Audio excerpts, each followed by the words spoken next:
28 de julio hubo elecciones presidenciales en Venezuela. El Consejo Nacional Electoral dio como triunfador de este cotejo a Nicolás Maduro, el actual presidente, pero no dio a conocer las actas de escrutinio que deberían avalar este proceso. La oposición sí ha dado a conocer más del 80% de las actas que arrojan un triunfo contundente del candidato opositor Edmundo González Urrutia. Para hablar sobre este tema, yo quiero agradecer la presencia en este programa de Roberto Casanova. Él es profesor universitario y ensayista. Él se encuentra precisamente en Caracas, Venezuela. Gracias por conversar con nosotros, pero la primera pregunta ¿es un requisito de ley el dar a conocer las actas de una votación? Bueno, ante todo, gracias por la invitación y gracias por su preocupación sobre lo que está aconteciendo en Venezuela. La respuesta es que sí. El sistema consiste, o el proceso consiste en que una vez que la persona ha finalizado el proceso de votación, en cada mesa se imprime el acta de escrutinio y luego se envía al centro de totalización. O sea que las actas existen, se imprimen y los distintos representantes de los actores o los partidos políticos reciben una copia. En este momento, esas actas están en posesión del ejército venezolano, en cumplimiento de la Constitución y desarrollando lo que se ha dado a llamar el Plan República. Las actas existen entonces. No se trata, y aprovecho la ocasión para aclararlo, no son actas de la oposición, son las actas de escrutinio que arrojan las propias máquinas electorales. ¿Tenemos certeza de que son las actas de las ¿Sí? máquinas? No hay posibilidad de que hayan sido falsificadas. Efectivamente, las actas que los sectores democráticos han hecho públicas a pocas horas de terminado el proceso electoral se corresponden con las actas impresas esa noche. Eh, lo que logró hacer en esta ocasión la oposición democrática venezolana fue contar con centenares de miles de personas que estuvieron como testigos en las distintas mesas y pudieron tomar fotos de cada una de estas actas y a través de un sistema diseñado enviar estas fotos para que finalmente apareciesen en un portal que se conoce desde hace ya más de una semana. Entonces, se trata de copias de esas actas. Las originales, insisto, están en posesión del Plan República, es decir, de la Fuerza Armada Nacional. Normalmente, tradicionalmente y legalmente tiene que ser así. Estas actas son conocidas y esos resultados por estado, por municipio y por parroquia son conocidos públicamente. Es con base en eso que se puede afirmar que tal o cual candidato resultó electo. En esta ocasión, de una manera absolutamente irregular y sorprendente, se anuncian unos números que no tienen ningún soporte, no están desagregados ni por estado, ni por municipio, ni por parroquia. Y luego, en un segundo boletín, unos días posteriores, las cifras aumentan a favor del presidente Maduro, pero también sin ningún respaldo. La exigencia de los sectores democráticos es que estas actas sean conocidas. Lo que ha hecho el Consejo Nacional Electoral ante su evidente rechazo a la idea de hacer públicas estas actas que dan como perdedor a Maduro, la estrategia ha sido entonces incorporar ahora al Tribunal Supremo de Justicia. Se ha judicializado el proceso. Ahora se pretende que sea el Tribunal Supremo de Justicia el que reciba esas actas, se encargue de verificarlas, su validez y validar entonces también el anuncio que hizo el presidente del Consejo Nacional Electoral dando como candidato electo a Maduro. Pero todo esto sería sin escrutinio público, sin escrutinio menos internacional, sería simplemente una sentencia o una decisión que tomaría el Tribunal Supremo de Justicia que no tiene competencia alguna en esta materia. Lo que es evidente entonces es que la dictadura venezolana está usando todos los poderes públicos, los está tratando de alinear para tratar de sustentar institucionalmente este fraude gigantesco. Ha habido una serie de manifestaciones después de que el Consejo Nacional Electoral dio a conocer lo que ve como el resultado electoral. y estas han sido reprimidas. Y también tengo entendido que han sido detenidos cientos o miles de personas que participan en estas manifestaciones y otras personas que simple y sencillamente estaban en las calles. Y tengo también la idea de que se han emitido órdenes de aprehensión en contra de María Corina Machado y de Edmundo González Urrutia, el candidato a la presidencia y pues la líder del movimiento opositor. ¿Qué nos puede decir? ¿Está desesperado Nicolás Maduro? ¿Está Sí, buscando resolver esto por la fuerza? sí, es evidente que la estrategia, al menos la estrategia inicial, ha sido tratar de acallar las protestas. En esta ocasión es importante señalar que no han ocurrido marchas tradicionales como forma de protesta en Venezuela. Lo que han ocurrido son concentraciones con tiempos limitados en casi todas las capitales del país. Entonces, el proceso de apresamiento, de encarcelamiento de personas no está ocurriendo masivamente en marchas, sino que está ocurriendo de forma más bien selectiva. En este momento, acabo de ver la cifra más reciente, se habla de unas 1.600 personas que han sido detenidas, ya decenas también han muerto en enfrentamientos, pero se trata, al parecer, de un proceso más selectivo, orientado a sembrar miedo y a crear frustración entre la población. Es una estrategia mucho más perversa, no se trata simplemente de reprimir marchas, sino de buscar personas que hayan jugado un papel significativo durante el proceso electoral, bien sea como testigo, bien sea porque son personas que influyen en la opinión pública. Se trata entonces de ir buscando selectivamente a personas para ir descabezando, por así decirlo, a los sectores democráticos y en general sembrar miedo en la población.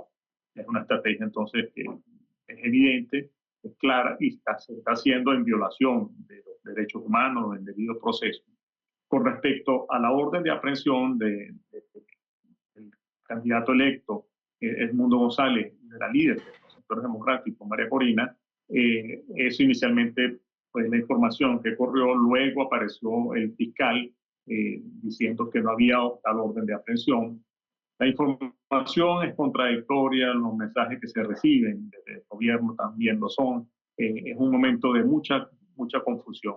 Lo que sí está claro en medio de tanta confusión, me gusta insistir en esto, es que ya desde una perspectiva histórica podemos afirmar que el proyecto chavista terminó. La revolución socialista en Venezuela se acabó. El descontento, la indignación que millones y millones de personas han venido sintiendo durante los últimos años con relación a esta revolución, finalmente se hizo evidente, finalmente explotó en una verdadera avalancha de votos el pasado 28 de julio.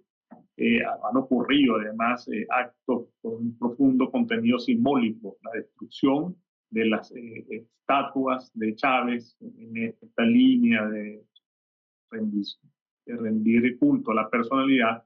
Estatuas numerosas de Chávez han sido destruidas, como ha ocurrido cada vez que estas líneas de esta naturaleza finalizan o están acabando. Lo que le queda al régimen en este momento es solamente la capacidad de reprimir el uso de la fuerza bruta, y eso es lo que están haciendo. No Se, tienen apoyo nacional, perdieron el apoyo popular. Por cierto, la represión selectiva, la que decía antes, ha ocurrido también, es muy importante destacarlo, en sectores populares, donde supuestamente el chavismo contaba con mucho apoyo. Ahora están haciendo un proceso de persecución de personas, individuos en sectores populares. Esto también es algo inaudito y hace que su ilegitimidad se haya perdido ya definitivamente. ¿Cuál es la posición de los mandos de las Fuerzas Armadas y de la tropa en términos generales? Sé que eso pues ha sido muy importante en el pasado para sostener el gobierno de Nicolás Maduro y recuerdo que de hecho un dictador, Marcos Pérez Jiménez, fue derrocado después de un plebiscito también fraudulento allá en Venezuela, pero fue solamente cuando ya las Fuerzas Armadas decidieron intervenir. ¿Cuál es la posición de las Fuerzas Armadas? En ese suceso histórico al que hace referencia, ocurrió en el año 1900, 1958, la Fuerza Armada le quitó el apoyo al dictador Pérez Jiménez y este no tuvo otra opción que abandonar el país. La Fuerza Armada venezolana, creo que lo mismo vale para los países de América Latina en general, constituyen verdaderas cajas negras. Es un mundo ajeno al ciudadano común. Uno realmente no puede saber qué está ocurriendo allí.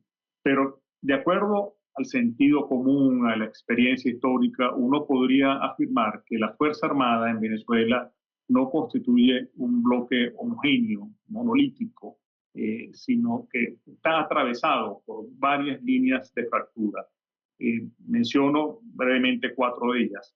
En Venezuela, algunos oficiales de alto nivel ya están señalados como violadores de los derechos humanos y están, por así decirlo, siguiendo su camino hacia la Haya, hacia la Corte Penal Internacional. No todos los militares han violado derechos humanos y no todos quisieran hacerlo y tomarse esa foto, seguir ese destino. En segundo lugar, hay también oficiales vinculados al narcotráfico en Venezuela, otro tema que los marca de por vida, pero no todos los oficiales están asociados a este delito. Eso también es una segunda divisoria. Por otra parte, hay oficiales que están ocupando cargos públicos, que están enchufados, por así decirlo, un término que se ha popularizado en los últimos años en nuestro país, pero no todos están enchufados. Muchos oficiales están relegados, incluso están en sus casas. Eso también constituye una línea de fractura. Y una última y muy importante es que la mayor cantidad de presos políticos, al menos hasta hace unos días, era de militares. Estos militares han sido sometidos a bárbaras torturas, algunos han sido asesinados y sus compañeros de armas lo saben. Luego entonces uno puede asumir que allí, en el mundo militar, que es una caja negra, uno puede sin embargo asumir que allí están sucediendo cosas. Y la esperanza, una de las esperanzas que tenemos los demócratas es que finalmente una parte de la Fuerza Armada significativa le quite el apoyo a este régimen. ¿Piensa usted, Roberto, que Venezuela podrá ser nuevamente un país democrático? No, absolutamente, absolutamente, porque la enorme mayoría de los venezolanos es demócrata. Rechaza, ya lo hizo en el pasado y rechaza regímenes de esta naturaleza, ya no solo dictatorial, sino incluso con cierta vocación totalitaria. Eso ha generado mucho malestar, hay mucha indignación acumulada en el pueblo venezolano, ¿no? Que quiere rescatar un orden de libertades democráticas. Lo que ha hecho es expresarse, ha usado el domingo 28 de julio de manera contundente. Pero incluso agrego más, ya que estamos hablando aquí, digamos, con ustedes vinculados a la causa de la libertad, yo diría que incluso en el caso venezolano, a fuerza de haber vivido el fracaso histórico del socialismo profundamente estatista, lo que viene pasando en Venezuela es que algunos valores fundamentales que sustentan un orden de libertades han venido cobrando fuerza. Hoy en día se entiende mucho más claramente el valor de la libertad individual, de la autonomía frente al poder y a su abuso y concentración en manos de unos pocos, la libertad de expresión, la importancia de la propiedad privada, la importancia de la función empresarial, del emprendimiento. Ese conjunto de valores teniendo cada vez mayor importancia a Venezuela. De tal modo que el terrible paso del socialismo por nuestro país está dejando como un saldo una mentalidad más proclive a una propuesta de naturaleza liberal. Roberto Casanova, gracias por esta conversación y a usted, amigo, que al vernos y escucharnos hace posible este programa, se lo agradezco también. Esto es todo por hoy, pero no se le olvide. Nos vemos la próxima.